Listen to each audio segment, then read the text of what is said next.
হঠাৎ বিল্ডিংটা বোমার আঘাতে উড়ে গেল। সাথে সাথে সবাই অবাক চোখে বিল্ডিংটার দিকে তাকিয়ে রইল।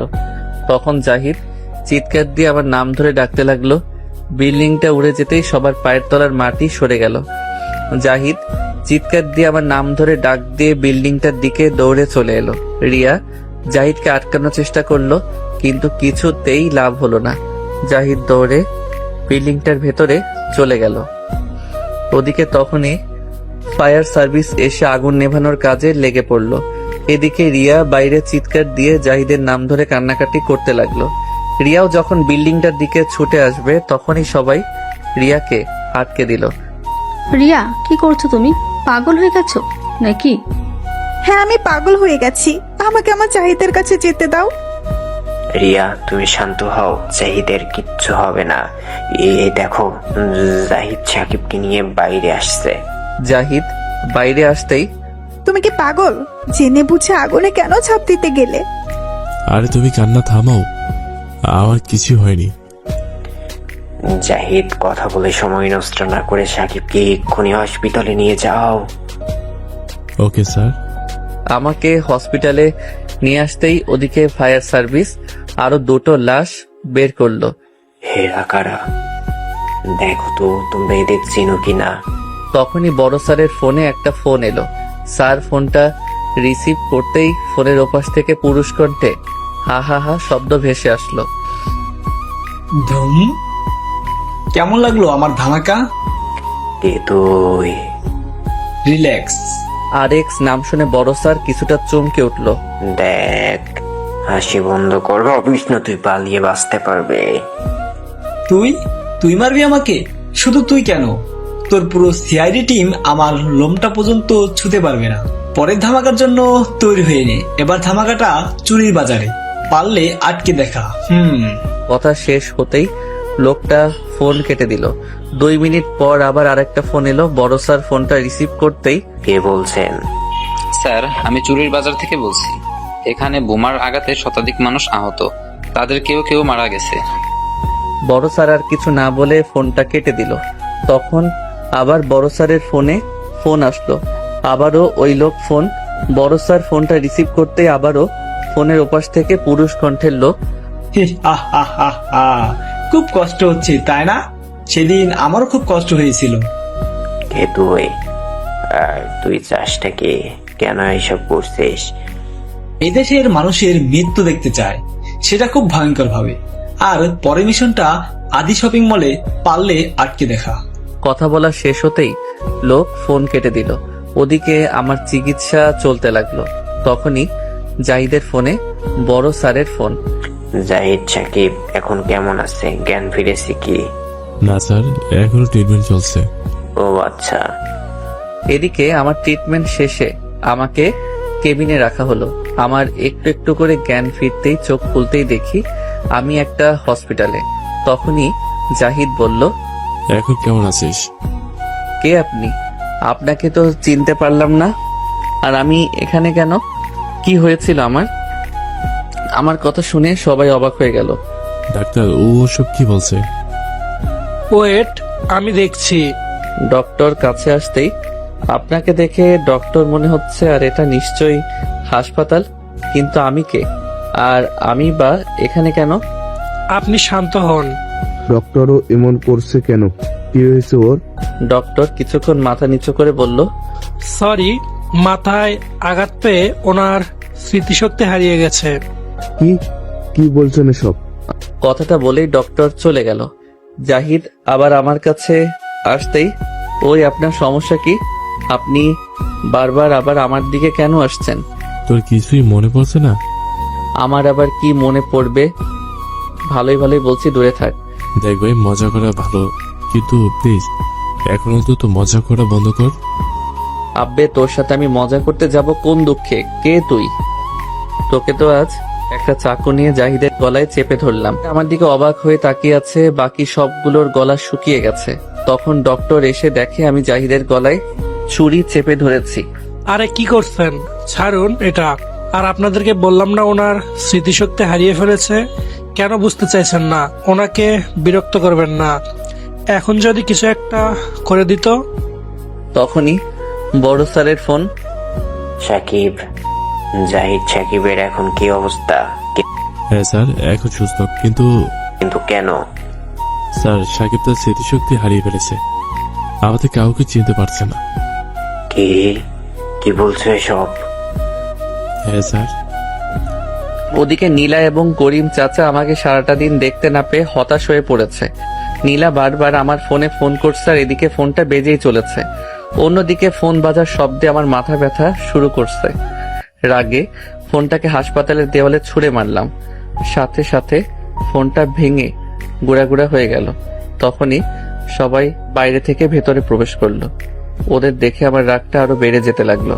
তোরা এখনো আমার পিছু ছাড়িসনি, দেখ শেষবারের মতো বলছি, আমাকে একা থাকতে দে, না হলে সবগুলোকে মেরে পুঁতে রেখে দিব। যা ভাগ। ওরা আবার দরজা বন্ধ করে চলে গেল।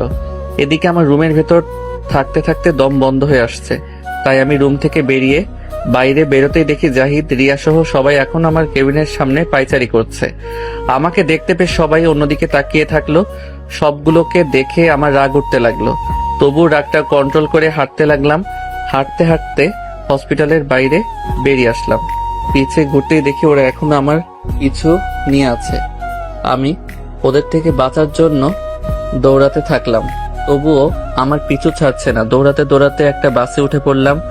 ওরা আর আমাকে ধরতে না পেরে দাঁড়িয়ে হাঁপাতে লাগলো।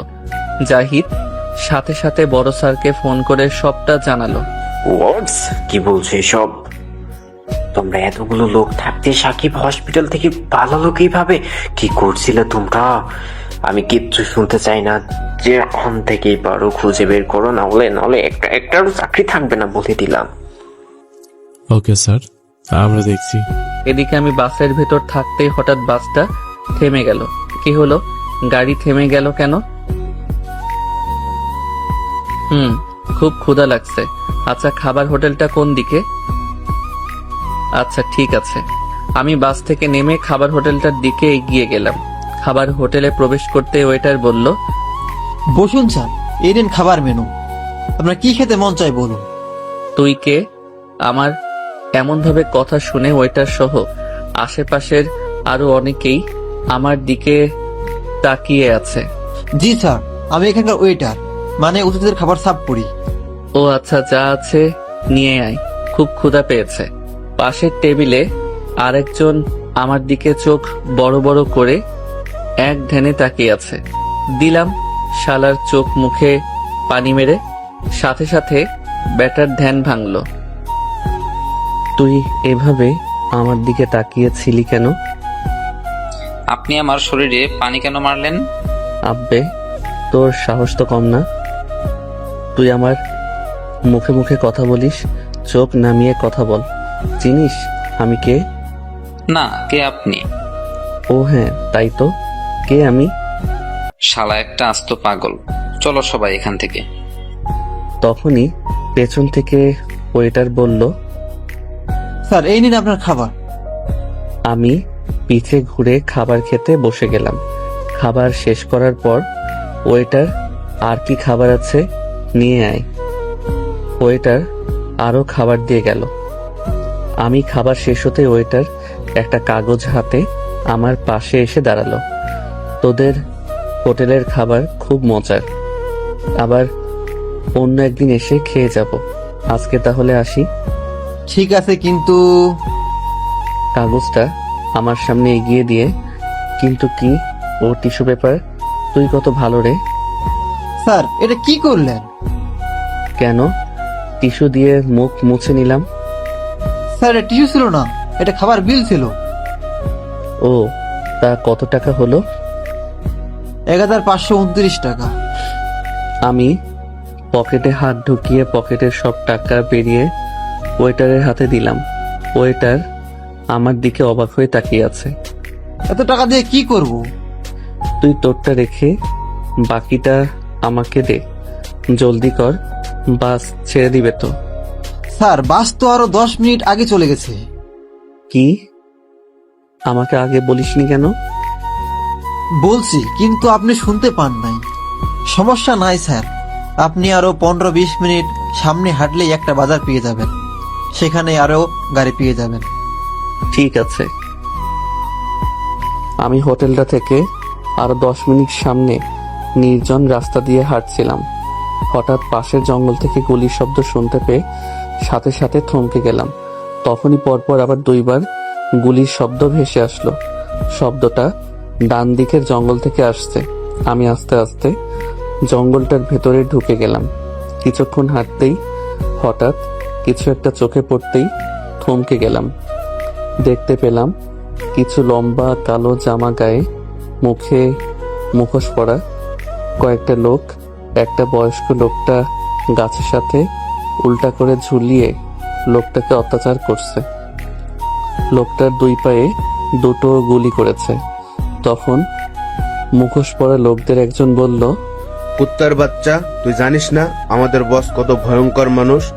তারপরও তুই বসের সাথে বেইমানি করলি। আমাকে মেরে ফেলো, তারপরেও এই ছোট্ট মাসুম বাচ্চাটাকে ছেড়ে দাও। এই মাসুম বাচ্চাটা তোদের কি ক্ষতি করেছে? বসের হুকুম, তোর পরিবারে একটা পিঁপড়াও যেন বাঁচতে না পারে। এই বাচ্চাকে এই বুড়ার সামনে জিন্দা কবর দিয়ে দে। বুড়া দেখুক আমাদের বস কতটা ভয়ঙ্কর হতে পারে। তখন বাকি লোকগুলো কবর খুঁড়তে শুরু করলো। কবর খোঁড়া শেষে বাচ্চাটাকে কবরের মধ্যে রেখে দিল। বাচ্চাটা চিৎকার করে কান্না করতে লাগলো। তখনই আরেকটা লোক বাচ্চাটার কান্না বন্ধ করার জন্য খুব জোরে বাচ্চাটার বুকের উপর চড় বসিয়ে দিল। সাথে সাথে বাচ্চাটার কান্না বন্ধ হয়ে গেল। বাচ্চাটা শেষ নিঃশ্বাস ত্যাগ করলো। সাথে সাথে আমার কলিজাটা কেঁপে উঠল, চোখ দিয়ে পানি চলে আসলো। আর এদিকে বয়স্ক লোকটা চিৎকার করে কান্না করতে করতে বলল, অমানুষের বাচ্চা, তোদের কি মনে কোনো মায়া দয়া নেই? এই মাসুম বাচ্চাটাকে তোদের কি এমন ক্ষতি করেছিল? কেন তাকে তোরা এমন কষ্ট দিয়ে মারবি? হা হা হা হা। হ্যাঁ, আমাদের মনে কোনো মায়া দয়া নেই। আমরা শুধু মানুষের লাশ দেখতে চাই। তোরও সময় শেষ। তোকে বাঁচিয়ে রেখেছি শুধু তোর সামনে তোর নাতনির মৃত্যু দেখার জন্য। শুনে রাখ, বাবারও উপর বাবা আছে। তোদের ধ্বংস একদিন হবে, সেদিন কেউ পালিয়ে বাঁচতে পারবি না। আর তোদের এই আরেক্স ও বাঁচতে পারবে না। কেউ একজন তো আসবেই তোদের এই তামাশা শেষ করে দিতে। তোর অনেক বক বক সহ্য করেছি, আর না। এবার যা বলার উপরে গিয়ে বল। বয়স্ক লোকটাকে গুলি করে মেরে ফেললো। তখন লোকগুলো চলে যেতেই আমিও লোকগুলোর পিছু নিতে লাগলাম। লোকগুলো একটা জঙ্গলের ভিতর ঢুকতেই হারিয়ে গেল। আরে, লোকগুলো কোথায় চলে গেল? হঠাৎ পায়ের তলাতে কিছু একটা নড়তে লাগলো।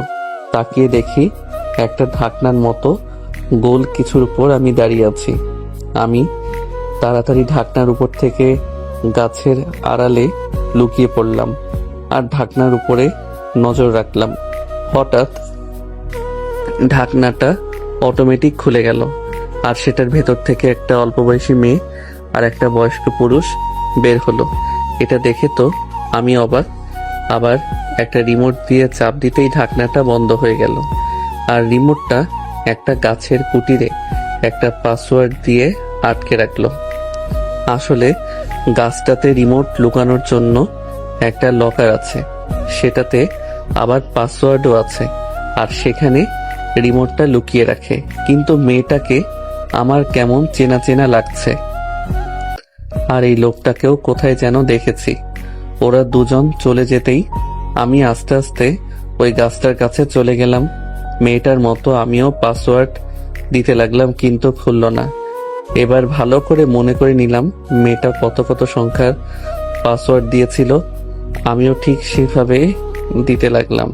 এবার হঠাৎ খুলে গেল। আমি খুশি হয়ে ভেতর থেকে যখনই রিমোট বের করতে যাব তখন একটা বড় শক লাগলো। সাথে সাথে অ্যালার্ম বাজতে শুরু করলো। ভয় পেয়ে আমি ওখান থেকে পালিয়ে গেলাম। কিছুক্ষণ পর কোথা থেকে আবার ওই মেয়েটা আর বয়স্ক লোকটা চলে গেল এবং দেখতে পেল লকারটা খোলা। এটা দেখে মেয়েটার চোখটা কপালে উঠে গেল। এটা কি করে সম্ভব বাবা? এই পাসওয়ার্ড আমি আর তুমি ছাড়া তো কেউ জানে না। তাহলে এই লকারটা খুললো কিভাবে? আমিও তো সেটাই ভাবছি মা, এটা কি করে হতে পারে? বাবা, আমার মনে হয় আমাদের উপর কেউ ফলো করছে। এবং আমাদের পাসওয়ার্ডও জেনে গেছে। তখন কাকে যেন ফোন করলো, সাথে সাথে ঢাকনাটা খুলে কয়েকজন লোক বের হয়ে এলো। লোকগুলোর মধ্যে একজন বলল, কি হয়েছে ম্যাম? এখানে কেউ আমাদের উপর ফলো করছে, জলদি যাও, তাকে খুঁজে ধরে নিয়ে এসো যেন পালাতে না পারে। ইমিডিয়েট। Okay ma'am.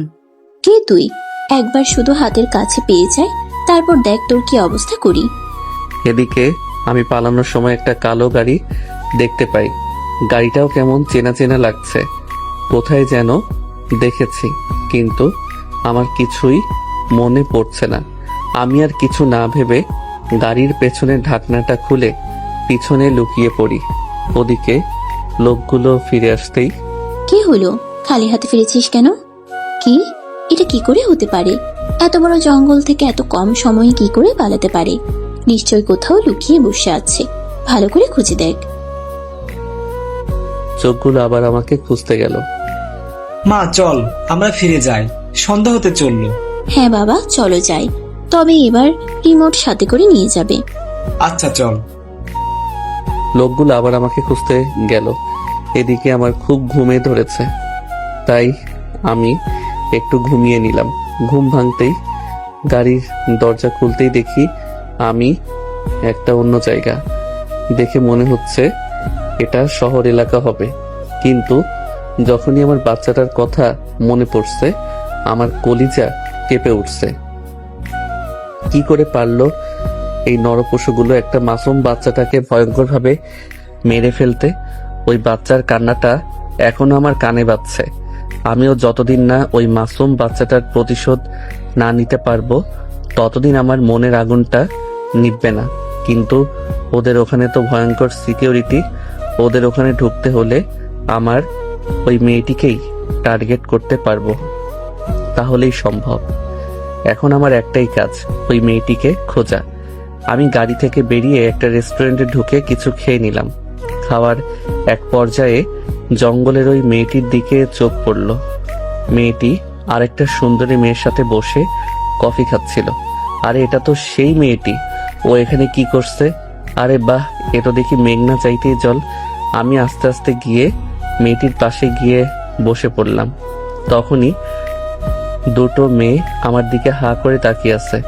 মনে হচ্ছে আমি কোনো এলিয়েন, পৃথিবীতে এই প্রথম এসেছি। তখন সুন্দরী মেয়েটা আমাকে বলল, সাকিব তুমি? এই কে আপনি? আমার নাম সাকিব না, শালা নিজের নামটা কি নিজেই জানি না। এক একজন এক এক নামে ডাকছে। যাই হোক, এই ম্যাডাম আপনার নামটা কি জানতে পারি? জঙ্গলের মেয়েটাকে। তখনই আবার সুন্দরী মেয়েটা, কি তুমি আমাকে চিনতে পারছো না? আমি নীলা।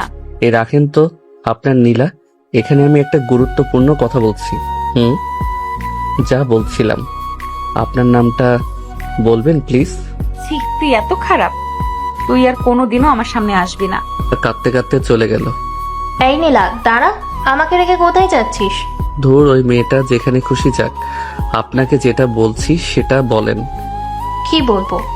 কি মানে? আপনার নামটা কি? আপনাকে কেন আমার নাম বলবো? কে আপনি? আমি কে? আমি কে? আপনি কি পাগল? কেন আমি পাগল কেন হতে যাব? তাহলে আপনি কে সেটা কেন বলছেন না? আচ্ছা, আপনি আমাকে একটা নাম দিয়ে দেন, আমার নামটা মনে পড়ছে না। কেন? আমি কেন আপনাকে নাম দিয়ে দিব? আপনি জানেন না কে আপনি? জানলে কি আর আপনাকে বলতাম? মানে? আচ্ছা, এসব বাদ দেন, আপনার নাম কি সেটা বলেন। রিদিশা আক্তার তন্নি। ও আচ্ছা, আর যে মেয়েটা কান্না করতে করতে চলে গেল উনি কে? ওর নাম নীলা। ওর সাথে আমার হঠাৎ পরিচয়, বলতে পারেন ও আমার ফ্রেন্ড। মানে বুঝলাম না। আমি একদিন শপিং করতে গিয়েছিলাম, সেখানে আমাদের পরিচয়। অনেকদিন পর আমাদের দেখা, তাই একসাথে কফি খাচ্ছিলাম। কিন্তু আপনাকে দেখে এমন করলো কেন? আমি কি জানি, আমি তো ওকে চিনিও না, নিজের নামটাই তো জানি না, ওকে কি করে চিনবো? সত্যি কি আপনি আপনার নাম জানেন না? আপনার মাথা ছুঁয়ে বলছি। এই না না, থাক থাক। আচ্ছা ঠিক আছে, কিন্তু তখনই হঠাৎ জাহিদ আর সাথে সবাই রেস্টুরেন্টে প্রবেশ করলো। আমি বুঝতে পারলাম এরা আমাকে খুঁজতে আসছে। সাথে সাথে আমি টেবিলের নিচে লুকিয়ে পড়লাম। আরে কি করছেন? আপনি টেবিলের নিচে বসে আছেন কেন? ওই যে সামনে দুটো ছেলে আর দুটো মেয়েকে দেখতে পাচ্ছেন? হ্যাঁ, ওরা কাউকে হয়তো খুঁজছে, কিন্তু আপনি ভয় পাচ্ছেন কেন? ওরা অন্য কাউকে খুঁজছে না, আমাকেই খুঁজছে। প্লিজ বাঁচান আমাকে। আচ্ছা, দেখছি। তখনই রিদিশা জাহিদকে ইশারা দিয়ে ডাক দিল। জাহিদ কাছে আসতেই, অনেকক্ষণ ধরে দেখছি আপনি কাউকে খুঁজছেন মনে হয়। হ্যাঁ দেখেন তো, এই ছবিটা ছেলেটাকে দেখছেন কিনা? হ্যাঁ, দেখেছি তো। আমি তো অবাক। এবার মনে হয় আমি ফেঁসে গেলাম। কি? কখন? কোথায়? আর কার সাথে দেখছেন? একটা বোরখা পরা মেয়ে তার সাথে কিছুক্ষণ আগে বেরিয়ে গেল। ধন্যবাদ আপনাকে। এই চলো সবাই। সবাই চলে যেত। সবাই চলে গেছে, এবার তো বেরিয়ে আসুন। জি ধন্যবাদ আপনাকে। It's okay. কিন্তু ওরা কারা, আর আপনাকেই বা কেন খুঁজছে? কি জানি, আমাকে দেখা মাত্রই আমার পিছু নিতে শুরু করেছে। আপনি আমার সাথে চলুন। কোথায় যাব? আপনার সাথে? চলুন, গেলেই বুঝতে পারবেন। আচ্ছা চলুন। রেস্টুরেন্ট থেকে বেরিয়ে রিদিশা আমাকে তার গাড়িতে বসালো। আমাকে সামনের সিটে বসিয়ে রিদিশা পাশের ড্রাইভিং সিটে বসলো। কিছু দূর যেতেই, আচ্ছা আমরা এখন কোথায় যাচ্ছি? বাড়িতে যাচ্ছি। ধুর, কি যে বলেন, আমার বাড়িঘর নেই। আপনার বাড়িতে না, আমার বাড়িতে। ও আচ্ছা। কিছু দূর যেতেই আবার আমাদের সামনে একটা গাড়ি এসে পথ আটকালো। গাড়ি থেকে নামতেই দেখি দুইটা ছেলে আর দুইটা মেয়ে মুখোশ মুখে আর আমাদের দিকে এগিয়ে আসছে। গাড়ির কাছে আসতেই কে আপনারা? কি চাই আপনাদের? মুখোশ পড়াগুলোর মধ্যে একটা ছেলে কণ্ঠে, আমাদের ছেলেটাকে চাই, দিয়েতে চলে যাব। কখনোই না, আমি থাকতে তোমরা ওকে নিয়ে যেতে পারবে না। দেখ তবে তোকে কি হাল করি। এই তোর মেয়েটাকে মেরে ফেল। না তোমরা ওকে মেরো না, তোমরা আমাকে নিয়ে যাও, তবুও ওকে মেরো না। না, তুমি কোথাও যাবে না। তোদের ফালতু বকবক শোনার টাইম আমার নেই, চল আমার সাথে। ঠিক আছে, আসি ম্যাডাম। চল। আমাকে নিয়ে যেতেই রিদিশা গাড়িতে বসে কান্না করতে লাগলো। লোকগুলো আমাকে রিদিশার থেকে দূরে নিয়ে যেতেই, অনেক হয়েছে, এবার তো থাম, আমাদের প্ল্যান কাজ করে গেছে। সাথে সাথে সবগুলো মুখোশ খুলে আমার দিকে হাঁ করে তাকিয়ে আছে। কি হলো, সবাই এভাবে হাঁ করে তাকিয়ে আছিস কেন? সবাই অবাক হলো, একজন অবাক হলো না, সে হলো জাহিদ। জাহিদ মুচকি মুচকি হাসতেছে। হঠাৎ রিয়া বলল, এ কি, তুমি হাসতেছো কেন? আর কিসের প্ল্যানের কথা বলছে? কারণ ওর তো স্মৃতিশক্তি হারিয়ে যায়নি, সেটা শুধুমাত্র আমি, ডক্টর আর রকিব জানতাম। আর এইসব সবকিছু ছিল একটা প্ল্যান। জাহিদের কথা শুনে সবাই হাঁ করে আমার আর জাহিদের দিকে তাকিয়ে আছে। জাহিদ ভাইয়া, আপনারা কোনো প্ল্যানের কথা বলছেন? আমরা তো কিছুই বুঝতে পারছি না। আমরা সবাই যে প্ল্যান করেছিলাম সেটা তো আমরা জানি। আমি বলছি, চলেন সবাই ফ্ল্যাশব্যাকে ঘুরে আসি। আমি যখন তুহিনকে বাঁচাতে বিল্ডিংটাতে গিয়েছিলাম, হঠাৎ ফেরার পথে আমাকে কেউ পেছন থেকে ধাক্কা মেরে ফেলে দেয়। মেয়েটা ছিল আগে যে মেয়েটা আমার হাতে গুলি করেছিল, সেই মেয়েটা। তারপর আর কিছু মনে নেই। যখন জ্ঞান ফিরে পাই তখন দেখি চারিদিকে আগুন আর আগুন। হঠাৎ তখন জাহিদ দৌড়ে আমার কাছে আসে। জাহিদ, তুই এই আগুনের ভেতর ঝাঁপ দিতে গেলি কেন? তুই আমার ছোট কালের বেস্ট ফ্রেন্ড, আমরা একসাথে বড় হয়েছি, আর আজ তুই আমার সামনে আগুনে পড়তে থাকবি। আমি বেঁচে থাকতে সেটা কি করে হয়? বলে দুজন একসাথে মরবো, বাঁচলেও একসাথেই বাঁচবো। সেদিন জাহিদের কথা শুনে আমার দুই চোখের পানি আটকাতে পারিনি। বন্ধু তো এমনই হওয়া উচিত। তখন আমি আর জাহিদ ভেতরে বসে একটা প্ল্যান করি, যতদিন না আমরা ওই RX খুঁজে না পাবো ততদিন আমরা এভাবেই আমাদের অভিনয় চালিয়ে যাব। আর বাকিটা তো আপনারা জানেন। ফ্ল্যাশব্যাক শেষ। তার মানে এসব সাজানো? রাগে জাহিদের দিকে কটমট করতে করতে, আমার কি দোষ? আমাকে যেভাবে বলছে সেভাবেও করছে। আমাকে রাগ দেখিয়ে কি হবে? আচ্ছা এসব এখন বাদ দেন, আসল কথা বল। আরএক্স কে খুঁজে পেয়েছি, কিন্তু তখন আমার আবার ওই বাচ্চাটার চিৎকারের আওয়াজ কানে ভেসে আসলো। যখনই বাচ্চাটার চেহারা আমার চোখে ভাসছে, আমার কলিজা কেঁপে উঠছে। তারপর কি বল? তখন ওদেরকেও সবটা খুলে বললাম। সবটা শুনে সবার চোখে পানি চলে আসলো। ছি, মানুষ এতটা নরপশু হতে পারে, কিন্তু এখন কি করব? এখন আমার একমাত্র হাতিয়ার ওই রিদিশা। ওই পারে আমাকে ওদের গোপন আস্তানায়। কি? কিন্তু মেয়েটাকে দেখে তেমনটা তো মনে হলো না। আমারও সেই একই প্রশ্ন। মেয়েটার ব্যবহার আমাকে তেমন কিছুর আভাস দিচ্ছে না। তারপর দেখা যাক কি হয়। তবে খুব সাবধানে কিন্তু। ঠিক আছে। আচ্ছা দেখে আয় তো রিদিশা এখনো আছে কিনা। আচ্ছা দেখছি। কিছুক্ষণ পর এসে হ্যাঁ আছে, বসে বসে কান্না করছে। কিন্তু আমার মনে হয় না মেয়েটা এতটা চালাক। একে দেখেও তো আমার সহজ সরল মনে হচ্ছে। দেখ, কাউকে কখনো দুর্বল ভাবিস না। কার ভেতরটা কেমন সেটা কেউ জানে না। আচ্ছা আমি তাহলে আসি। আর শোনো, এই কথা কেউ যেন জানতে না পারে যতদিন আমাদের মিশন শেষ না হবে, এমনকি বড় স্যারও না। আরেকটা কথা, নীলা আমাকে ভুল বুঝে চলে গেছে, পারলে ওকে একটু বুঝাস। আর করিম চাচাকে বলবি আমি কয়েকদিনের জন্য শহরের বাইরে আছি। আচ্ছা ঠিক আছে, বেস্ট অফ লাক। আচ্ছা ঠিক আছে।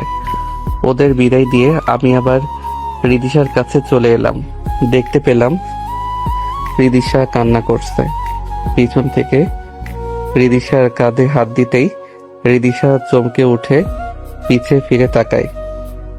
পিছে ঘুরতেই দেখি রিদিশা কান্না করে চোখ মুখ ফুলিয়ে ফেলেছে। আমাকে দেখতে পেয়ে খুশিতে জড়িয়ে ধরে পাগলের মতো আমার চোখে মুখে চুমু দিচ্ছে। রিদিশার এমনটা দেখে আমি অবাক হয়ে গেলাম। মনে মনে ভাবতে লাগলাম, এই ঘটনা যদি নীলা একবার জানতে পারে, তাহলে এবার সত্যি সত্যি আমার স্মৃতিশক্তি ভুলিয়ে দিবে।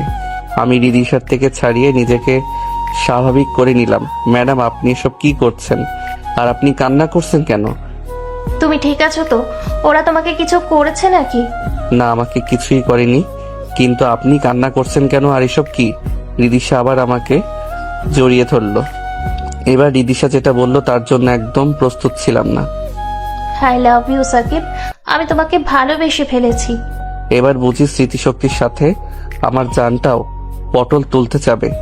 এবার আমি মরবো কনফার্ম। রিদিশা আমাকে ভালোবাসে, এটা যদি নীলা একবার জানতে পারে, তো পাঠক পাঠিকারা বলে দেন আমার কি অবস্থা হতে পারে। রিদিশাকে ছাড়িয়ে বললাম, ম্যাডাম কি বলছেন এসব? আমি নিজেই নিজেকে চিনি না, আর আপনি বলছেন আমাকে ভালোবাসেন? পাগল হয়ে গেছেন নাকি আপনি? কেন? আপনি আমাকে চিনেন না, জানেন না, এক দেখাতেই বলছেন ভালোবাসি। চেনা জানা দরকার নেই, তোমাকে আমি ভালোবাসি, এটাই শেষ। আর আজ থেকে তোমার নাম হলো। রিদিশা কিছুক্ষণ ভেবে চিনতে, আজ থেকে তোমার নাম রাফসান। নাম শুনে আমি তো অবাক। মগের বললোক নাকি এক একজন এক এক নাম দিবে? চুপ, আজ থেকে এটাই তোমার নাম। ওঠো গাড়িতে। না, আমি উঠবো না, আপনি একাই যান। তুই উঠবি না, তোর বাপ উঠবে। তাহলে আমার বাবাকে উঠান। এটা কথার কথা বলেছি, ওঠো গাড়িতে। আমাকে জোর করে গাড়িতে উঠালো। কিছুক্ষণ পর একটা বিশাল বাড়ির গেটের সামনে নিয়ে হর্ন বাজতে লাগলো। কিছুক্ষণ পর সিকিউরিটি এসে গেট খুলে সালাম দিল। বাবা আর আপু কি বাসায় এসেছে? জি আপা মনি। রিদিশা গাড়িটা পার্ক করে আমাকে নিয়ে বাড়ির ভেতরে চলে গেল। ভেতরে ঢুকেই আমি অবাক, এটা বাড়ি নাকি কোনো রাজার প্রাসাদ? ম্যাডাম, এটা আমাকে কোথায় নিয়ে এলেন? কেন আমাদের বাড়িতে? দাঁড়াও, আমার বাবা আর আপুকে ডেকে আনছি। রিদিশা আমাকে সোফা সেটে বসিয়ে রেখে ভেতর থেকে তার বাবা আর বোনকে ডেকে আনলো। তখনই আমি যেটা দেখলাম তার জন্য আমি একদম প্রস্তুত ছিলাম না। টেনশনে আমার শরীর দিয়ে টপ টপ করে পানি পড়তে লাগলো, কারণ রিদিশা আর তার বোন হুবহু একই, দেখে মনে হচ্ছে জমজ। আবার দুজনেই একই পোশাক গায়ে। কিন্তু দুজনের মধ্যে একজন আমার দিকে চোখ বড় বড় করে তাকিয়ে আছে। কি করব কিছুই মাথায় আসছে না, কে আসল আর কে নকল। হঠাৎ তখনই আমার ফোনটা কাঁপতে শুরু করলো। বুঝতে পারলাম কেউ হয়তো ফোন করেছে। কিছুক্ষণ পর ফোনটা এমনিতেই কেটে গেল। একটু পর আবার শুরু হলো। কি করব বুঝতে পারছি না। একে তো চমস, তার উপর আবার এই ফোন। এখন যদি ফোনটা ধরতে যাই তাহলে সন্দেহ করতে পারে। আচ্ছা, আপনাদের দুজনের ভেতর রিদিশা কোনজন? আমি রিদিশা। একটা কথা বলার ছিল, যদি কিছু মনে না করেন। আচ্ছা বলো। আপনাদের টয়লেটটা কোন দিকে? ও এই ব্যাপার। জি। আসো আমার সাথে। রিদিশা আমাকে টয়লেটটা দেখিয়ে দিয়ে চলে গেল। রিদিশা চলে যেতে রিদিশার বোন বলল, রিদিশা, কে ওই ছেলেটা? আর সাথে তোর কিসের সম্পর্ক? আর ছেলেটা তোকে কানে কানে কি কথা বললো? আপু, আমি ওর নাম জানি না, এমনকি ও নিজেও ওর নাম জানে না। আর ওই ছেলেটা আমার বন্ধু, তাই আমি ওর নাম দিয়েছি রাফসান। আর ও টয়লেট যাবে বলছিল, তাই আমি ওকে টয়লেটটা দেখিয়ে দিয়ে আসলাম। দেখেছো বাবা, কোথাকার কে না কে তাকে নাকি বন্ধু বানিয়েছে, আবার ছেলেটার নামও ঠিক করে দিয়েছে। রিদিশার বাবা। সেটাই তো দেখছি। ওর খুব পাকনা গজিয়েছে। আমি ওর পাকনাটা ভাঙার চেষ্টা করছি। আর ওই ছেলেকে বলে দিয়ে চলে যেতে, তোর বন্ধু বলে ছেড়ে দিলাম। নেক্সট টাইম যদি তোকে ওর আশেপাশে বা ওকে তোর আশেপাশে দেখি, দুটোকেই কেটে ফেলবো। শুনেছিস তো বাবা কি বলছে? তুই কিন্তু ভালো করে জানিস আমি আর বাবা মুখ দিয়ে যেটা বলি সেটাই করি। সো সাবধান, যা করবি বুঝে শুনে করবি। চলো বাবা। রিদিশা আরিশার কথা শুনে ভয়ে কাঁপতে লাগলো, কারণ রিদিশা জানে তার বাবা আর বোন তাদের স্বার্থের জন্য কতটা ভয়ঙ্কর হতে পারে। এদিকে আমি টয়লেট গিয়ে ফোনে কথা বলা শেষ করেই বাইরে বেরোতেই দেখি রিদিশা আমাকে দেখে রাগে কটমট করছে। তাহলে রিদিশা আমাকে ফোনে কথা বলা আড়ি পেতে শুনছিল নাকি? কি হলো রিদিশা ম্যাডাম, আপনি আমার দিকে এভাবে তাকিয়ে আছেন কেন? এ কথা বলতেই রিদিশা আমার শার্টের কলার চেপে ধরে মেইন দরজার বাইরে বের করে দিল। আমি অবাক হয়ে মেয়েটার কাণ্ড দেখছি। সিকিউরিটি, এই ছেলেটাকে এখান থেকে বাহিরে বের করে দাও। রিদিশার কথা শুনে তো আমি অবাক। আমাকে নিজে থেকে বাড়িতে এনে অপমান করে বের করে দিল কেন? রিদিশা ম্যাডাম, আমি আর কিছু বলার আগেই রিদিশা দরজা বন্ধ করে দিয়ে চলে গেল। সাথে সাথে সিকিউরিটি এসে আমাকে ধরে বাইরে বের করে দিল। তখন আমার মনে হলো ওটা রিদিশা নাকি রিদিশার বড় আপু, মাথায় কাজ করছে না। শালার কোথায় এসে ফেসে গেলাম। রিদিশা তো আমার সাথে হাসি খুশি ভাবে কথা বলল। আমার মনে হয় ওর বড় বোন হবে। আচ্ছা, এই দারোয়ানকে একবার জিজ্ঞেস করে দেখি কিছু জানা যায় কিনা। এই যে শুনুন। জি বলুন। আপনাকে দেখতে কি হ্যান্ডসাম লাগছে? পুরাই সালমান খান। আহা, কি মার্সেল আপনার। আমি তো আপনার ফ্যান হয়ে গেলাম। আমার পাম দিয়ে মনে হয় কাজ হয়েছে। লোকটা লজ্জায় মাথা নিচু করে হাসতেছে, সামনের দুইটা দাঁত নাই। আহা, কি কিউট লাগছিল। দেখি আর একটু পাম দিয়ে। আমি কি আপনার একটা অটোগ্রাফ পেতে পারি?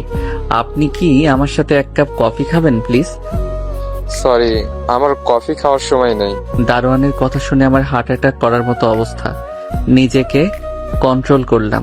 আচ্ছা ঠিক আছে, কফি খাওয়ার দরকার নেই। আমার কিছু প্রশ্ন ছিল আপনার কাছে। দারোয়ান সাথে সাথে উঠে কোথায় যেন চলে গেল।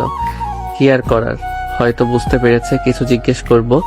পকেট থেকে ফোনটা বের করে জাহিদকে ফোন দিতে যাব, এমন সময় হঠাৎ পেছন থেকে দারোয়ান বলল, আপনাকে বড় ম্যাডাম ডেকেছেন। কে বড় ম্যাডাম? ভিতরে চলুন, বুঝতে পারবেন। বাড়ি থেকে বের করে দিয়ে হঠাৎ আবার ডেকে পাঠালো কেন? নিশ্চয়ই কিছু একটা কারণ আছে। আচ্ছা ভেতরে যাই, চলুন। আসুন। আমি বাড়ির ভেতরে যেতেই বললাম, আমাকে আবার ডাকার কারণ কি? আর আপনি কোনজন? আমি রিদিশার বড় বোন আরিশা। ও, তুমি যাও। দারোয়ান আরিশাকে সালাম জানিয়ে বাইরে চলে গেল। বলুন কেন ডেকেছেন? তার আগে তোমার পরিচয় দাও। তুমি কে, কোথা থেকে এসেছো? আর রিদিশের সাথে তোমার দেখা হলো কিভাবে? আমি কে আমি জানি না, নিজের নামটাও বলতে পারি না। হাসপাতালে জ্ঞান ফেরার পর কাউকে চিনি না। রিদিশা ম্যাডামের সাথে রেস্টুরেন্ট দেখা হয়, সেখান থেকে তার সাথে পরিচয় হয়। এর বেশি আমি আর কিছুই বলতে পারবো না। বাই, এখন তাহলে চলি। আরে দাঁড়াও দাঁড়াও, আমি কি বলেছি তোমাকে চলে যেতে? প্রথমত তুমি তোমার নাম জানো না, তার উপর তুমি স্মৃতিশক্তি হারা। তুমি এখান থেকে বেরিয়ে কোনো কাজ পাবে না, কেউ তোমাকে কাজ দিতে চাইবে না, আর তোমাকে সারাদিন রাস্তায় রাস্তায় ঘুরতে হবে। মানে কি বলতে চান আপনি? তেমন কিছু না, আমার তোমাকে ভালো লেগেছে, তুমি অনেক ফার্স্ট, তোমাকে দিয়ে আমার কাজ হবে। এখন তোমাকে আমি একটা অফার দিব, বলতে পারো বাম্পার অফার। সারা জীবন তোমার আরামায়েশে কেটে যাবে। অফারটা কি সেটা তো বলবেন।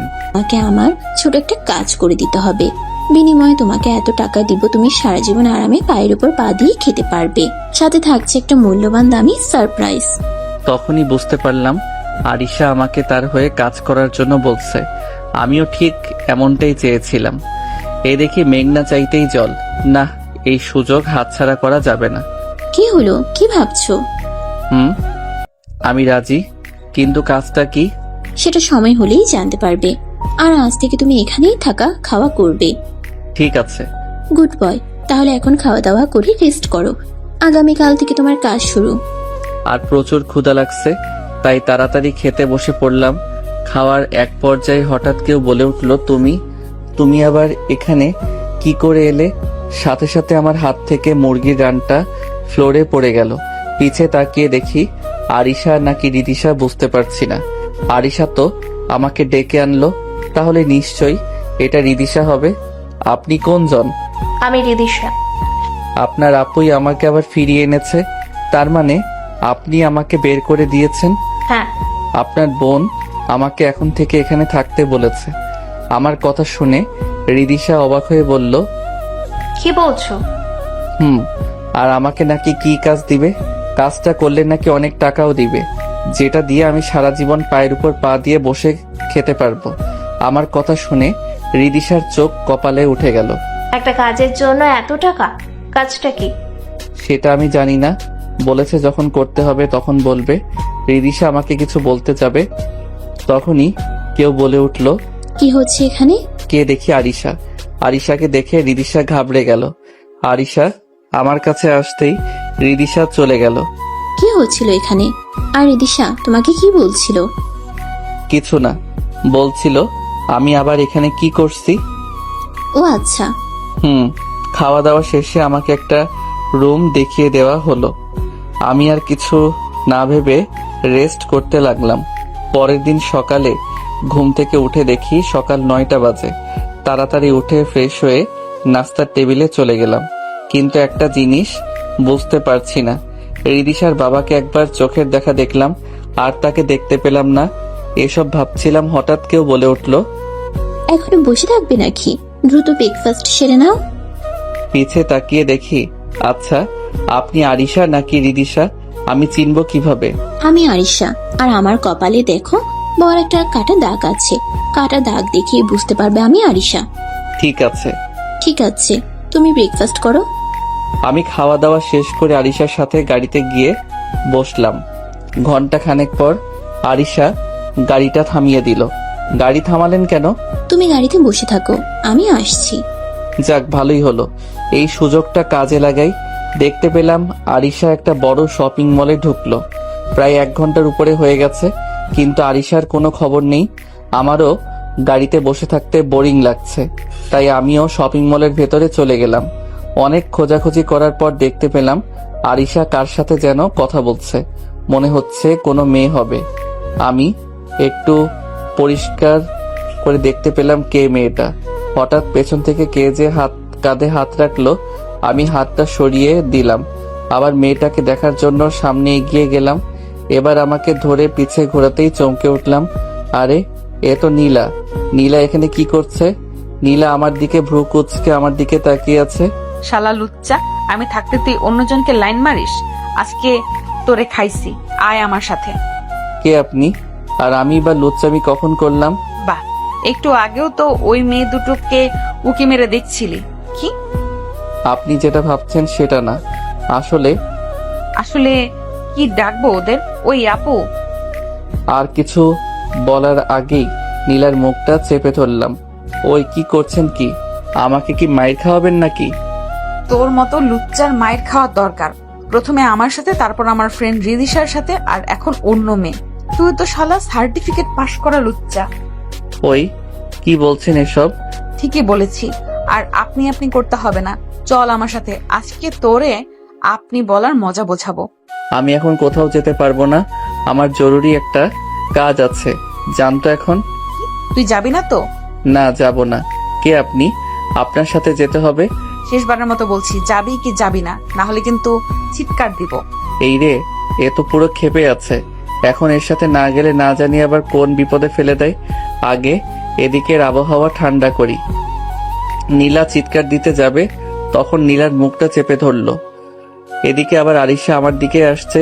শালার পড়ছি এক মাইনকার চিপাই, কি যে করি। এদিকে নীলা আমার শার্টের কলার চেপে ধরে টানতে টানতে সবার সামনে শপিং মলের বাইরে নিয়ে গেল। কি হচ্ছে কি? কলার ছাড়েন বলছি। রাস্তার লোকজন দেখছে তো। দেখলে দেখুক, তাতে আমার কি? তুই গাড়িতে উঠবি কিনা বল? না, আমি উঠবো না। উঠবি না, তোর ঘাড় উঠবে। আমাকে জোর করে গাড়িতে ঠোকালো। নীলা নিজে ড্রাইভিং করতে লাগলো। নীলা আমাকে তাদের বাসায় নিয়ে তার খালামণিকে ডাকতে লাগলো। কিছুক্ষণ পর এক ভদ্র মহিলা রান্নাঘর থেকে বেরিয়ে এলো। ইনি হয়তো নীলার খালামণি। রে মা, এভাবে চিৎকার চেঁচামেচি করছিস কেন? আর এই ছেলেটা বা কে? আমাকে দেখিয়ে, এটাই সেই ছেলে। কি? এইটাই সেই ছেলে? দেখুন আন্টি, আমি আপনার মেয়েকে চিনি না। আপনার মেয়েকে সামলে নেন। দেখেছো খালামণি? এখনো বলছে আমাকে নাকি চিনে না। আর তুমি আমার খালামণি মানে ওরও খালামণি। আরো কি না তোমাকে আন্টি বলছে? আমার সাথেও এমনটা করছিল। আমি ভেবেছিলাম ও আমাকে ভালোবাসে না। পরে ওর বন্ধুরা আমাকে যখন বললো ও নাকি মাথায় আঘাত পেয়ে স্মৃতিশক্তি হারিয়ে ফেলেছে, তখন বুঝতে পেরেছি ওর আমাকে মনে নেই। তুমি এক্ষুনি কাজে ডাকো, আমি আর ওকে হারাতে চাই না। কি? আমি আপনাকে বিয়ে করব না, আমি আপনাকে চিনি না। তোমাকে কে বিয়ে করতে বলছে? বিয়ে তো আমি করব। ঠিক আছে মা, তুই ওকে তোর রুমে নিয়ে যা, আমি কাজে ডাকার ব্যবস্থা করছি। কি? জি, এখন তুমি আমার সাথে চলো। এখন একটু ওয়ানডে খেলা হবে, রাতে T20। না, হ্যাঁ। নীলা আমাকে তার রুমে নিয়ে গিয়ে বলল, তুমি রুমে বসো, আমি খালামুনির কাছ থেকে আসছি। নীলা আমাকে বসিয়ে রেখে বাইরে থেকে দরজা লাগিয়ে দিল যাতে পালাতে না পারি। এই রে, কাম সারছে। এখন আমি পালাবো কি করে? যে করে হোক আমাকে এখান থেকে পালাতে হবে। নীলাকে আজ শয়তানের লাড়া দিছে। আজকে আমারে সিঙ্গেল থেকে মিঙ্গেল বানাইবো। না, একটা উপায় তো বের করতেই হবে। অনেক চিন্তা ভাবনার পর বেলকনিতে চোখ পড়লো। এখন এই একটা রাস্তাই খোলা আছে। বেলকনি দিয়ে সোজা নিচে নেমে ওয়ালটপকে পালিয়ে গেলাম। হঠাৎ আমার করিম চাচার কথা মনে পড়লো। খুব দেখতে ইচ্ছে করছে। চলে গেলাম করিম চাচার গ্যারেজ। দূর থেকে দেখি মুখে হাত দিয়ে হতাশ হয়ে বসে আছে। দেখে খুব খারাপ লাগলো। এদিকে নীলা আবার করিম চাচা কাউকে আসল কথা বলতে পারছি না। আর বেশি দেরি না করে ফিরে চলে আসলাম। ওদিকে নীলা খুশি মনে দরজা খুলতেই দেখে আমি রুমে নেই, ওয়াশরুমও নেই। বিছানার নিচে খুঁজলো, সেখানেও পেল না। নীলা বেলকনিতে এসে খুঁজলো, সেখানেও নেই। নীলা বুঝতে পারলো আমি বেলকনি দিয়ে পালিয়ে গেছি। মুহূর্তেই নীলার দুই চোখ দিয়ে টপ টপ করে পানি পড়তে লাগলো। নীলা বেলকনি দিয়ে রুমে আসতে যাবে, হঠাৎ একটা মোবাইল ফোন পড়ে থাকতে দেখলো। মোবাইলটাও ছিল আইফোন। নীলা আইফোন দেখে চমকে যায়, কারণ আমি একজন রিক্সা চালক। আমার কাছে এত দামি আইফোন কোথায় থেকে আসলো? নীলা ফোনটা নিয়ে তার বিছানার উপর রেখে দিল। কিছু সময় পর ফোনটিতে জাহিদের কল আসে। নীলা দেখতে পেল ফোনের স্ক্রিনে জাহিদের নাম লেখা। নীলা ফোনটা রিসিভ করতেই, সাকিব তুই কোথায়? তোর কাজ কেমন চলছে? নীলা ফোনটা রিসিভ করে শুধু শুনে যাচ্ছে, কোনো কথা বলছে না। কিরে শালা, কথা বলছিস না কেন? দেখিস আবার রেদিসের প্রেমে পড়ে যাস না কিন্তু। তাহলে নীলা ভাবির একটা মায়েরও বাড়িতে পড়বে না। আর নীলা যদি একবার জানতে পারে তুই ওসব জেনে বুঝে করছিস, তাহলে তো বুঝতে পারছিস। কিরে হালাত, কথা বলছিস না কেন? আমি নীলা বলছি, তাকে ভুল করে ফোনটা আমার বাসায় ফেলে গেছে। কি? আপনি সাকিব না তাহলে? সরি আপু, রং নাম্বার। ওই ফোন কাটবি না, তুই এক্ষুনি আমার সাথে দেখা করবি। তোর সাথে আমার জরুরি কথা আছে। তুই এক্ষুনি এই ঠিকানায় চলে আয়। সরি আপু, ভুল করে রং নাম্বার ডায়াল করে ফেলছি। তোর সরির গুষ্টি কিলাই। তুই আসবি নাকি আমি তোর অফিসে আসবো? না থাক, আপনার আসতে হবে না, আমি আসতেছি। 10 মিনিটের মধ্যে হাজির হবি। নীলা ফোনটা কেটে দিয়ে একটা রেস্টুরেন্টে গিয়ে বসলো। কিছুক্ষণ পর জাহিদও এসে হাজির। আসার জন্য ধন্যবাদ। এই ওয়েটার, এখানে 2 কাপ কফি দাও। ওয়েটার কফি দিয়ে যেতেই দুজনে কফি খেতে লাগলো। এবার বল, সাকিব এখন কোথায়, আর সাকিব রিদিশার বাসায় কি করছে? সবকিছু খুলে বলবি, নয়তো আমাকে ইফটিজিং করছিস বলে এখানকার পাবলিকের হাতে গণধোলাই খাওয়াবো। বলছি, আজকে আপনার কাছ থেকে কিছুই লুকাবো না, কিন্তু এখানে বলা ঠিক হবে না, আশেপাশে অনেক মানুষ আছে। আচ্ছা ঠিক আছে, আয় আমার সাথে। নীলা জাহিদকে সাথে নিয়ে লেকের পাড়ে চলে গেল। নীলার প্রিয় জায়গা। জায়গাটা তো খুব সুন্দর। এখন কাজের কথায় আয়। কি? ও হে, আসলে সাকিব, আমরা হলাম একজন সিআইডি অফিসার। কি সাকিব, তোমরা সিআইডি? তোমরা সিআইডি অফিসার আর আমি জানি না? এইটা আমাদের জানানো নিষেধ ছিল, তাই আর সাকিব কোনো রিক্সা চালক না। সাকিব এই শহরের টপ বিজনেসম্যানদের একজন, আশরাফ ইসলামের ছেলে। নীলা যতই শুনছে ততই যেন অবাক হচ্ছে। আর স্মৃতি শক্তি হারিয়ে যাওয়া, সেটা ওটাও একটা অভিনয়। মানে? আপনি নিশ্চয়ই RX নাম শুনেছেন। এইটা একটা মাফিয়া গ্যাংয়ের নাম। ওপর থেকে ওই RX কে খুঁজে বের করার দায়িত্বটা আমাকে সিআইডি টিমের উপর পড়েছে। ও এই ব্যাপার, কিন্তু আমি কিছুই জানি না। আমি সাকিবের সাথে দেখা করতে চাই। ওকে এখন কোথায় পাবো? সাকিব এখন রিদির সাথে বাড়িতে, রিদিশার সাথে প্রেম করছে। রিদিশার সাথে ওর প্রেম করা ছুটাচ্ছি। আচ্ছা ঠিক আছে, আমি তাহলে এখন আসি। আর শোনো, তুমি আমাকে সবকিছু বলে দিয়েছো, সাকিব যেন এটা জানতে না পারে। পাগল নাকি? পরে আমার প্যান্ট খুলে দিবে। জাহিদ চলে যেতেই নীলা কিছুক্ষণ ঘোরাঘুরি করে বাসায় চলে গেল। এদিকে আমার ফোনের কথা মনে পড়তে আমার ফোন খুঁজতে লাগলাম, কিন্তু কোথাও আমার ফোনটাকে খুঁজে পেলাম না। অনেক খোঁজাখুঁজি করার পরেও কোথাও খুঁজে পেলাম না। হঠাৎ মনে পড়লো নীলাদের বাসা থেকে পালাতে গিয়ে ফোনটা বেলকনিতে পড়েছিল। এই রে, এখন কি করি? এখন তো নীলার বাসায় গেলে আবার পাগলামি শুরু করে দিবে। হতাশ হয়ে বাসায় ফিরলাম। বাসায় ঢুকতে দেখি একবার রিদিশা আরিশার রুমে, আবার আরিশা রিদিশার রুমে। প্রায় 5-7 বার এরকম করার পর শেষে রিদিশা আরিশার রুমে গিয়ে আর বের হলো না। কিছুক্ষণ পর আবার বেরিয়ে এলো। কিন্তু এটা আরিশা নাকি রিদিশা? ও হ্যাঁ, মনে পড়েছে, আরিশার কপালে একটা কাটা দাগ আছে, কিন্তু এর কপালে নেই। তাহলে এটা রিদিশা হবে। রিদিশা, দাঁড়াও। রিদিশা আমার দিকে তাকিয়ে একটা মুচকি হাসি দিয়ে রুমে চলে গেল। আমিও রুমে যাব। এমন সময় আরিশার রুম থেকে ফিস ফিস আওয়াজ আসলো। আমি চুপি চুপি আরিশার ফোনে কথা বলা শুনতে লাগলাম। ফোনের ওপাশ থেকে পুরুষ কণ্ঠে, ম্যাম, আমাদের হাতে আর মাত্র 3 দিন সময় রয়েছে। এই 3 দিনের মধ্যে আমাদের মিসাইল ছোড়ার উপযুক্ত সময় বলে জানিয়েছেন কর্নেল টার্নস। আমরা তাকে জানিয়েছি আপনার সাথে কথা বলার জন্য। নিন, কথা বলুন। High mister colonel Thomas, I am fine. এভাবে তারা দুজন আরো কিছুক্ষণ ইংলিশে কথা বলল। তবে আরিশার কথা শুনে যতদূর বুঝতে পারলাম তারা কোনো মিসাইল ছোড়ার কথা বলছে, সেটাও 3 দিনের ভিতর। তার মানে হাতে আর মাত্র 3 দিন সময় আছে। শালার ফোনটাও নেই, কি যে করি। পরের দিন সকালে সোফা সেটে বসে আছি। হঠাৎ নীলা রিদিশার সাথে উপর থেকে নামছে। কামসার ছেড়ে এখানে কি করছে? হঠাৎ দেখি নীলা আর রিদিশা আমার দিকেই আসছে।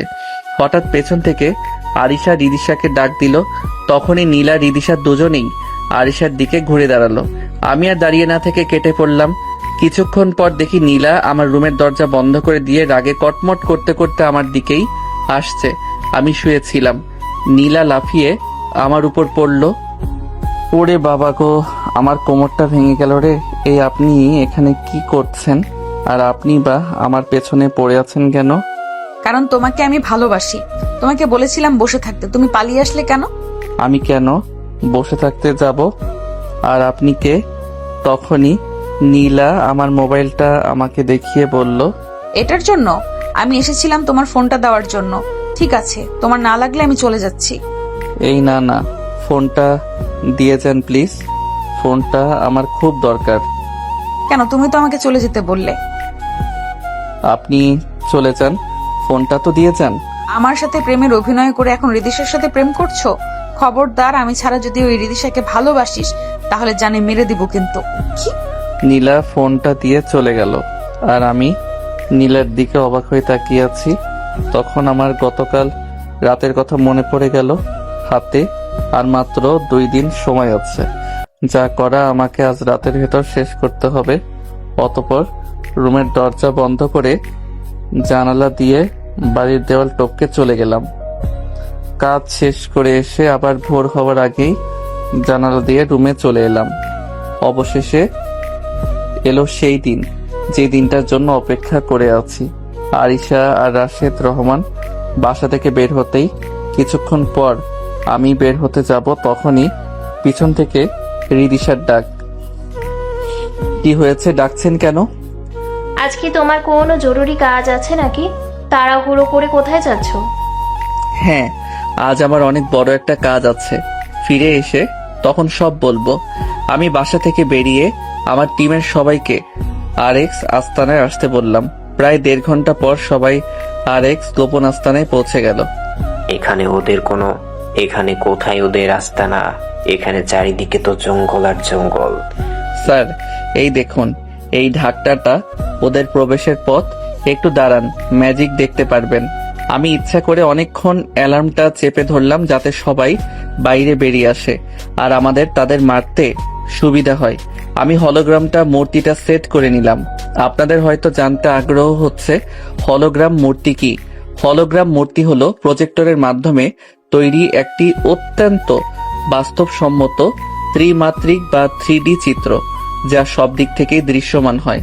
এর চারপাশ দিয়ে হাঁটলেও সেটি যে একটি পর্দায় প্রক্ষিপ্ত ছবি তা বোঝা যায় না, বরং 3D চিত্রটিকে একটি সত্যিকারের ত্রিমাত্রিক বস্তু বলে মনে হয়। হলোগ্রাম মূর্তি এখনকার জেনারেশনদের জন্য একটা আধুনিক সায়েন্স। চলুন আবার গল্পে ফিরি। হলোগ্রাম মূর্তি সেট করে আমাদের যার যার পজিশন নিয়ে নিলাম। সন্ত্রাসীরা 2জন করে বের হতে লাগলো।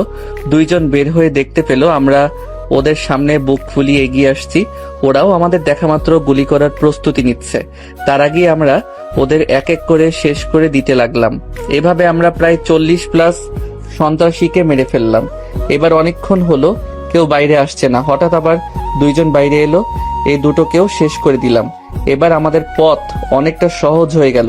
আমরা নিশ্চিন্তে ভেতরে ঢুকে গেলাম। ভেতরে ঢুকতেই দেখি এখানে মিসাইল বানানোর কাজ চলছে। ইতিমধ্যে অনেকগুলোই মিসাইল তৈরি করা হয়েছে, কিন্তু আজকে যে মিসাইলটা তারা ছুটতে চেয়েছে সেটা খুবই ভয়ানক। এই মিসাইলটি 4টি অংশ নিয়ে গঠিত: টার্গেটিং অথবা গাইডেন্স, ফ্লাইট সিস্টেম, ইঞ্জিন এবং ওভারহেড। ক্ষেত্র বিশেষে নানা রকম কাজের জন্য বিশেষভাবে তৈরিকৃত ক্ষেপণাস্ত্র ব্যবহার করা হয়, যেমন ভূমি থেকে ভূমি এবং আকাশ থেকে ভূমি, আকাশ থেকে আকাশ, ভূমি থেকে আকাশ অথবা অ্যান্টি স্যাটেলাইট ক্ষেপণাস্ত্র। এখানেও আমরা হোলোগ্রাম মূর্তি ব্যবহার করে সামনের দিকে এগোতে থাকলাম। হঠাৎ আরিশা আমাদের দেখতে পেয়ে আমাদের দিকে বন্দুক তাক করলো। আরিশা হয়তো জানে না এটা আমাদের ছায়া মূর্তি। মূর্তির ছায়াগুলো সামনের দিকে এগোতে থাকলো। তুমি ও তার মানে তোমরা সিআইডি? আর তুই আমার সাথে বেমানি করলি? তুই সিআইডি লোক, এটা আগে জানলে আমার এই দিন দেখতে হতো না। আজ কেউ এখান থেকে বেঁচে ফিরতে পারবি না।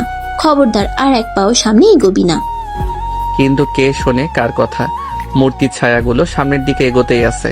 হঠাৎ আরিশার কাছাকাছি যেতেই আরিশা আর আরিশার বাবা এক এক করে সবগুলোকে মেরে ফেললো। আমাদের মারতে পেরে আরিশা আর আরিশার বাবা রাশেদ রহমান খুশিতে নাচানাচি করতে লাগলো। তখন তো আমাদের মেরে ফেলার খুশিতে আমরাও আপনাদের সাথে নাচতে চাই। তোরা এখনো বেঁচে আছিস তাহলে? এরা কারা? তুই একটা বোকা মেয়ে। এগুলো আমার না, এগুলো আমাদের মূর্তি চাওয়া। তার মানে তোরা সবাই হলোগ্রাম মূর্তি ব্যবহার করে আমাদের বোকা বানিয়েছিস? দেখ, মেয়েটা কি বুদ্ধি, ঠিক ধরে ফেলেছে। যত খুশি হেসে নে, একটু পরেই সবকিছু সারকার হয়ে যাবে। এই তোরা কে কোথায় আছিস? এদের শেষ করে দে। কিন্তু কারো কোনো সারা শব্দ নেই। তো লোকগুলোকে আগে আমরা হোলোগ্রাম প্রয়োগ করে শেষ করে দিয়েছি। এখন শুধু তোরা 2জন বাকি আছিস। আজ তোরা কেউ এখান থেকে বেঁচে ফিরতে পারবি না। হঠাৎ মিসাইলের অ্যালার্মটা বেজে উঠতেই আর মাত্র কয়েক মিনিট বাকি, এরপর শুরু হবে ধ্বংস খেলা, আর তোরা মরবি আমার হাতে। কেন করছিস তোরা এসব? কেন আমাদের মাতৃভূমি ধ্বংস করে দিতে চাস? জাহান্নামে যাকে দিস, আমি তো শুধু টাকা চিনি, টাকা। সাকিবের হিসাব পরে হবে, আগে মিসাইল বন্ধ করো। খবরদার, কেউ সামনে এগোবি না বলে দিলাম, তাহলে একটাও বেঁচে ফিরবি না। সঙ্গে সঙ্গে রাশেদ রহমানের উপর ঝাঁপিয়ে পড়লাম। তখনই আমাকে গুলি করলো। গুলিটা আমার বাম হাতে এসে লাগলো। আমি রাশেদ রহমানের গলাটা চেপে ধরলাম, ওর হাত থেকে বন্দুকটা কেড়ে নিয়ে ওকে আমার লোকদের হাতে তুলে দিলাম। তখন খবরদার, আমার বাবাকে কিছু করবি না, আমার বাবাকে ছেড়ে দে বলছি। সবার দিকে বন্দুক তাক করে পিছনে আমি ছিলাম, সেটা আরিশার খেয়াল ছিল না। হাতের কাছে একটা রড পেলাম, রডটা দিয়ে সোজা আরিশার মাথার মধ্যখানে জোরে একটা বাড়ি দিতেই সাথে সাথে আরিশা জায়গাতে ছটফট করতে করতে মরে গেল। দেখ কেমন লাগে। সাকিব, দেরি করো না, জলদি যাও, মিসাইল বন্ধ করো গিয়ে।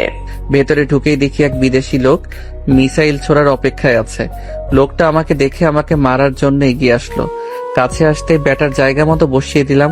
শালা এখন ইংলিশ বলতে শুরু করেছে। আরেকটা দিব নাকি, মিসাইল অফ করবি? লোকটা ভয়ে মিসাইল বন্ধ করে দিল। ব্যাটার কলার চেপে ধরে বাইরে নিয়ে এলাম। ভাই, এই সাদা চামড়া কই পাইলি? ভেতরে লুকিয়ে ছিল। আসেন কাকু। হালার পো, এখনো ইংলিশ কইতাছস?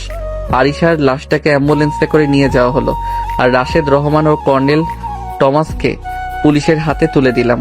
আর আমাকে নিয়ে সবাই হাসপাতালে চলে গেল।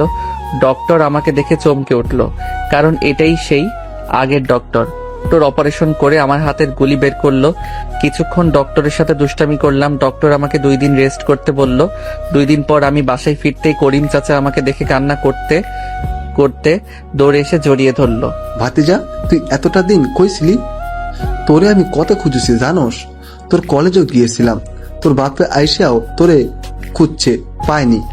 হঠাৎ তখন বাবা এসেও কান্নাকাটি শুরু করে দিল। আরে তোমরা কান্নাকাটি বন্ধ করো, আমার কথাগুলো শোনো। ঠিক আছে, সমস্যা নেই। তখন আমি সবকিছু খুলে বললাম। হঠাৎ তখন নীলা এসে আমাকে জড়িয়ে ধরে কান্নাকাটি করতে লাগলো। আরে আপনি আবার আমার পিছনে পড়ে আছেন? নীলা তখন রেগে গেল। আরে আমি তো মজা করছিলাম। নীলা, ইনি আমার বাবা। ইনি তোমার বাবা? আগে বলবা না? আসসালামু আলাইকুম আব্বু, সরি আমি আপনাকে চিনতে পারিনি। ঠিক আছে, সমস্যা নেই। তোমাকে আমার খুব পছন্দ হয়েছে, তোমাকে আমার ছেলের বউ বানাবো। হ্যাঁ, শখ কত। আমি কখনোই ওকে আমার বউ বানাবো না। আমি রিদিশাকে ভালোবাসি। রিদিশা খুবই ভালো মেয়ে। এ তো একটা বজ্জাত মেয়ে। আমার কথা শুনে নীলা রাগে ফুঁসতেছে। বাবা, আপনার ছেলেকে আমি নিয়ে যাচ্ছি, ওর সাথে আমার অনেক হিসাব বাকি আছে। ঠিক আছে, তোমার জিনিস তুমি নিয়ে যাও। আঙ্কেল, এটা কি ঠিক হলো? আমার প্রাণপ্রিয় বন্ধুকে একটা ডাইনির হাতে তুলে দিলেন, এটা কি ঠিক করলেন? আসো, আমারও তোমার সাথে বোঝাপড়া বাকি আছে। তুমিও আসো।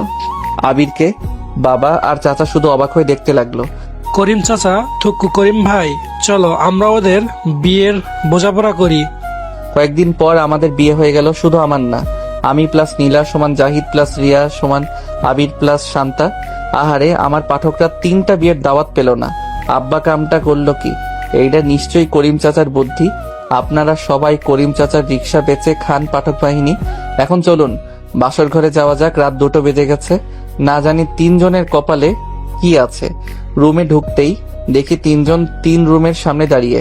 আমার রুমের সামনে রিদিশা, আবিরের রুমের সামনে তাসফিয়া, আর জাহিদের রুমের সামনে রবিন। প্রত্যেক জনের বাজেট 50,000 করে। খাইসা মারে। এখন এত টাকা কই পামু? সেটা আমি জানি না। জাহিদের কসম, একটাবার ভেতরে ঢুকতে দাও, ভেতর থেকে দরজা বন্ধ কইরা দিমু। ওই শালা, আমার কসম দিলি কে? চুপ থাক হালা, তোর লাইগা আমরাও ফাইসা গেছি। অবশেষে 3 বন্ধু মিলে 1 লক্ষ টাকা দিয়ে বাসর ঘরে ঢুকলাম।